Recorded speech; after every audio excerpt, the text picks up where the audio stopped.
This morning, the Cabinet concluded that because of the extraordinary booster campaign, together with the way the public have responded to the Plan B measures, we can return to Plan A in England and allow Plan B regulations to expire. Yes. And having looked at the data carefully, the Cabinet concluded that once regulations lapse, the government will no longer mandate the wearing of face masks anywhere. From tomorrow, we will no longer require face masks in classrooms, and the Department for Education will shortly remove national guidance on their use in communal areas. We will trust the judgment of the British people and no longer criminalise anyone who chooses not to wear one. The government will also ease restrictions further on visits to care homes, and there will soon come a time when we can remove the legal requirement to self-isolate altogether, just as we don't place legal obligations on people to isolate if they have flu.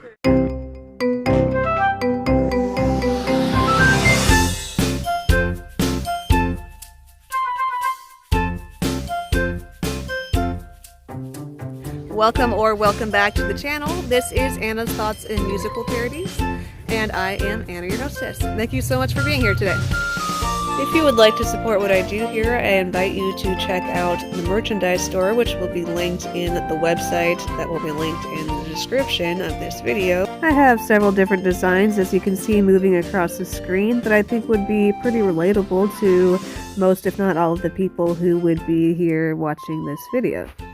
And it's basically a way to literally wear your heart on your sleeve or your cup or whichever method you prefer. Thank you so much in advance to anyone who decides to support in this way, and now let's get into today's video. So from routers and with the General Tropic line, The Great Reboot, which makes me think of something else that a lot of politicians have mentioned over the years and that I featured in a recent video, betting Omicron has peaked. PM Johnson drops COVID rules in England. Johnson's pledge to avoid lockdowns and live with the virus contrasts with a zero-tolerance approach to COVID-19 in China and Hong Kong, that's a plus, and tougher restrictions in many other European countries. Many nations across Europe have endured further winter lockdowns, but this government took a different path, Johnson told lawmakers, saying the government had got the toughest decisions right. And now let's have the man himself tell you a little bit more about it. As a result, from the start of Thursday next week, mandatory certification will end. Organisations can, of course, choose to use the NHS COVID Pass voluntarily, but we will end the compulsory use of COVID status certification in England. From now on, the government is no longer asking people to work from home. And people should now speak to their employers about arrangements for returning to the office. And here are some reactions to the news from a few different people who live in England. I'm mixed views on it because I believe that obviously the pandemic isn't necessarily just over, just suddenly like that. Say, for instance, on the tube, definitely think that we should still wear masks and things like that. Definitely think that we should still wear masks and things like that. But I do think we do need to resume some kind of normality, like people do need to be going back to the offices and getting back to work. I think I would keep it in transport and crowded places like shops where people have to go. Not sure about social gatherings though, and clubs and things like that.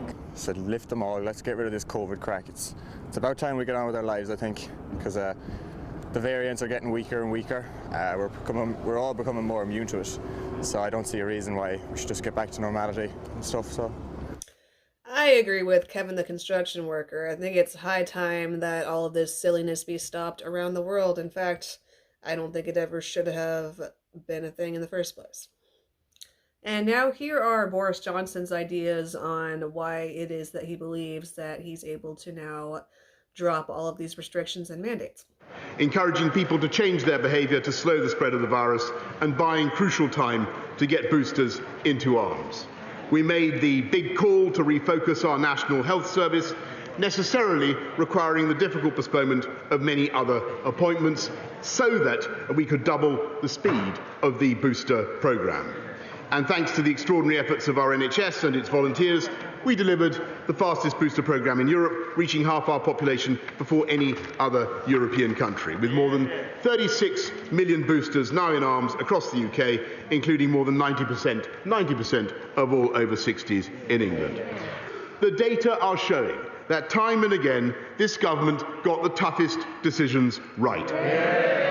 Today's latest ONS data show clearly that infection levels are falling in England, and while there are some places where cases are likely to continue rising, including in primary schools, our scientists believe it is likely that the Omicron wave has now peaked nationally. But a lot of people believe that this right here is the actual reason why he's doing this. Again from Routers, in the name of God, go. UK's Johnson faces demands to resign. And the article reads, British Prime Minister Boris Johnson on Wednesday dismissed calls to resign from opponents and some of his own lawmakers fighting to save his premiership amid a deepening revolt inside his party over a series of lockdown parties in Downing Street. Johnson, who in 2019 won his party's biggest majority in more than 30 years, is now fighting to shore up his authority after a series of revelations about parties in his Downing Street residence during COVID lockdowns. So, politicians, especially big major leaders like Boris Johnson, tend to be more in the know about things that are going on behind the scenes in, the world, in the governments and all of that, than the average person tends to be. And this just seems like another example of a politician knowing that this whole pandemic just wasn't really what it was made out to be, it would seem, allegedly. Because if it was really so bad and so serious and scary, you would think that they would take it more seriously, right? But the thing is, brainwashing is a very powerful tool, and a lot of people, by and large, especially in Europe, it seems, are convinced that it is a very big deal and that they need to do everything that they've been told that they need to do, regardless of whether it's a mandated rule or not. Here are a few examples from about a month ago of that. It's a rule. Use it. Yeah. I've got no problems wearing it in a shop or here. As I say, it's just logic. Yeah. If it keeps it away, keeps it away. I mean, as I say, I've not had a cold in 2 years because you wear the mask. You're not catching anything.